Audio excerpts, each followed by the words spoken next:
Hello everyone, welcome to another video on the channel with One Leader Racing. We are going to take a look at the upcoming daily race C on Gran Turismo Sport, which is Group 4 cars at Nurburgring GP circuit. We have 9 laps to negotiate. We have fuel at a rather high ×7, tyre wear at ×8. No tyre requirement, it would appear, for this one, just with the hard tyre available. So from those settings, given that the fuel is quite high, it is looking very much like a fuel limited race. So let's go ahead and take a look at a few things and see what is the best way to negotiate this race.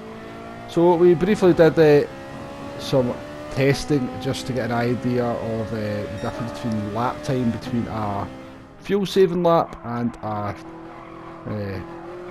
normal flying lap. That turned out to be around about a second, maybe a bit more. And we did some pit stop practice just to get an idea how long a pit stop was going to take in terms of changing the tyres. And then after that we did a second pit stop to get an idea of how long it would take just to take some fuel on.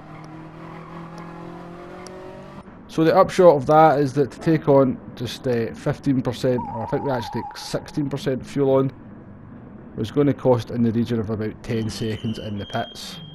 And from what we could see from the few laps I did, a lap was going to cost around about 15% fuel to 16% fuel. So we're going to have to take on around about 45 to 50% of fuel on a pit stop if we did no fuel saving whatsoever. So we can see early on that the pit loss for refueling was going to be quite substantial. But as with all these things, you never really know until you test things out in a real race environment or under sort of proper race conditions to get a true idea of the loss. But it was very much looking in favour of the non-stop. So the car we're in for this run here, which is the non-stop, is the Group 4 Ferrari, the 458 Italia. I thought, given it looked like a fuel limited race, it would be a good idea to use a car that was pretty good on fuel, and in my experience the Ferrari's pretty good on fuel, both in Group 4 and in Group 3. So to get the necessary fuel saving done for this one, we just left it in fuel mix 1 and just relied on short shifting. And quite a lot of I wouldn't go as far to say extreme fuel saving required, but certainly changing up very early in the rev range. So this car's got 7 gears, so that I always find that the cars with 7 gears are better at fuel saving. It's not always the case, but just generally tends to mean they've got sort of a better torque range, and you can upshift a bit earlier in the rev counter and still get that pull. So we're coming to end lap 1 here on the non-stop. You can see as we cross the line we have completed 1 lap and the fuel meter's saying we have 7 laps worth of fuel left, so fuel saving to be done. Sometimes don't get quite the full picture in terms of that counter when you're doing some fuel saving. You best look at percentage. So we have 100% fuel, got 9 laps to do, so we can use about 11% of fuel per lap to get to the end. So we go forward here to the end of lap 4. As we cross the line we'll get an idea how we're getting on with the fuel.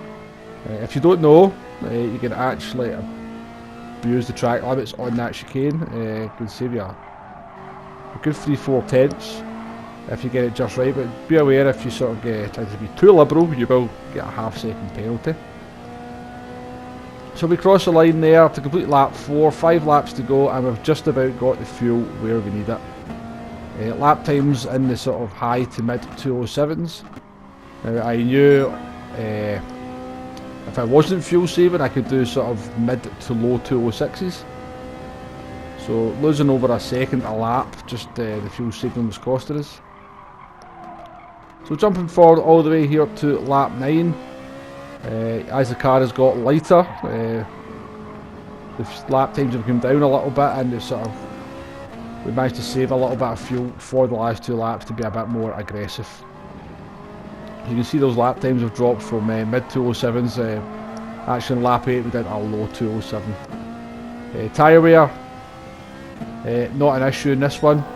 That's one of the things, when you're fuel saving, you tend to be a lot more gentle with the car in the corners, or sort of going through the corners in maybe a higher gear than you normally would. Coming out of the traction zones in a slightly higher gear, so all this helps to save the tyres.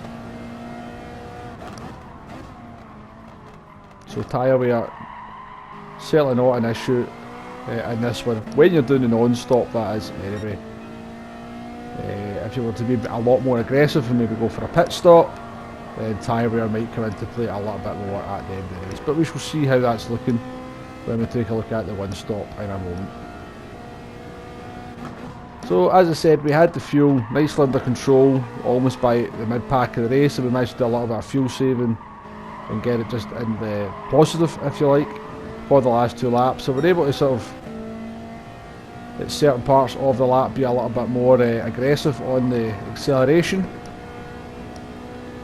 3% left to go with just the chicane and the last corner to negotiate. Been quite a solid run this on the non-stop. It was my very first attempt, so I have no doubt that with a little bit of practice I could shave a few seconds off the finishing time here. Tends to be the way when you're doing fuel saving races, you get quicker and quicker as the week goes on. So we finished with a 207.2 and our finishing time comes up there, 19 minutes 14.6 for the non-stop, so remember that one. So moving on to the non-fuel saving run, we're going to just use up the fuel that we've got until we need to pit. Take on the fuel that we need, and then we're not going to take any tyres on, because the cost of taking tyres is going to be around about 4 to 5 seconds. We already know that we're going to be struggling to match the non-stop even without changing tyres. We shall see how we get on.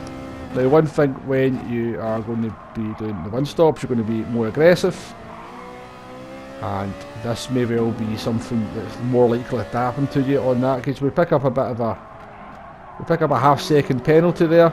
I didn't think that was worth of a penalty. We did sort of be quite aggressive with the cut on the second part of the chicane, but we've picked up that half-second penalty, and we're going to have to carry that with us right through to the end of the race, because it doesn't decrease sort of naturally like it does on some tracks. That first lap there was nearly a second and a half quicker than we did on the non-stop run.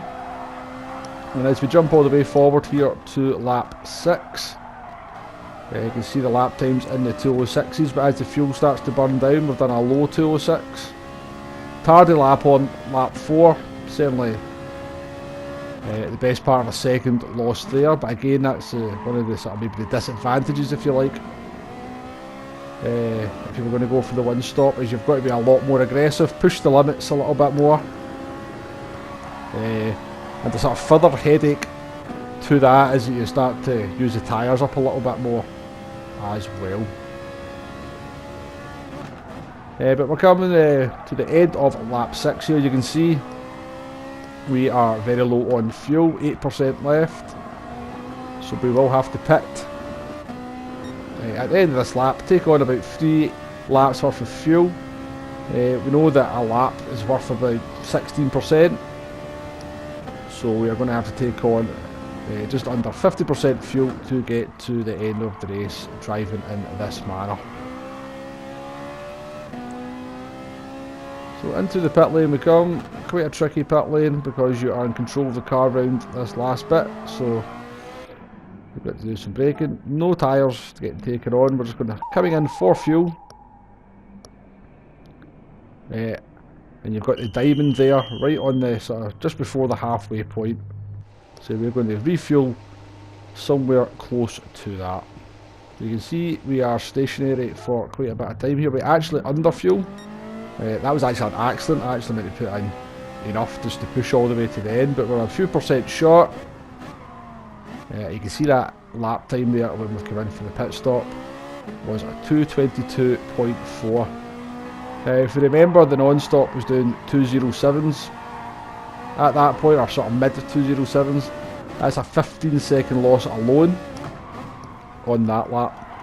And then the out lap is a little bit quicker, it's a 2:04.4, so we gained 3 seconds. So it looks like taking on the fuel has cost us around about 12 seconds. Which is a gap that's going to be incredibly hard to make up. Now, it's a bit tardy, we kind of don't do a great job on us, sort of after we make the pit stop. We certainly leave a second or two out on the track, just be again, that's the sort of effect of maybe pushing too hard, which is what you're going to have to do if you're going to make the one stop work. So we'll cross the line here. Now we are going to have a second added on to our finishing time, so we'll take a second off, and the one stop run coming in there about 19 minutes 20 flat, which is 5.4 seconds slower than the non-stop run. Now, with the best will in the world and an absolute perfect run on the one stop, I don't think we're going to make up 5.5 seconds over the course of 9 laps. I would say there's probably a few seconds in the non-stop run as well. So this one is looking like another non-stop race for the daily race C. Unfortunate, I guess. It seems to be the way PD are going, that all these daily race C's are going to be non-stops. I can't really remember the last time we were making a pit stop was advantageous. Bathurst, it was pretty much even. We had Spa before that. It was quicker to non-stop. Suzuka, Autopolis. We had the N200 race at Laguna Seca, which was also a non-stop. It's a little bit unfortunate. I'm going to sort of make up a video during the week, taking a look about exactly how easy it is to sort of come up with settings for a race C. Obviously PD have got a lot more staff than just me or one person to work on it, but I'm going to make a solo effort. I'm going to sort of spend about an hour and a half playing about with settings and see if I come up with sort of 5 different variety of race Cs. If I can do that, then I don't think Polyphony Digital really got any excuse for not coming up with anything a little bit more creative. It's definitely one of the biggest complaints in the game from players that I see on the forums and on YouTube videos, that the races are a bit stale, lacking strategy, and are often regurgitations of stuff we've had before. Okay, so that's my thoughts for this one. It's going to be a non-stop, this one, I'm afraid. It's going to be a fuel saver. Not everybody's cup of tea, I know, but even with an absolute perfect one stop, I don't think you're really going to get that close.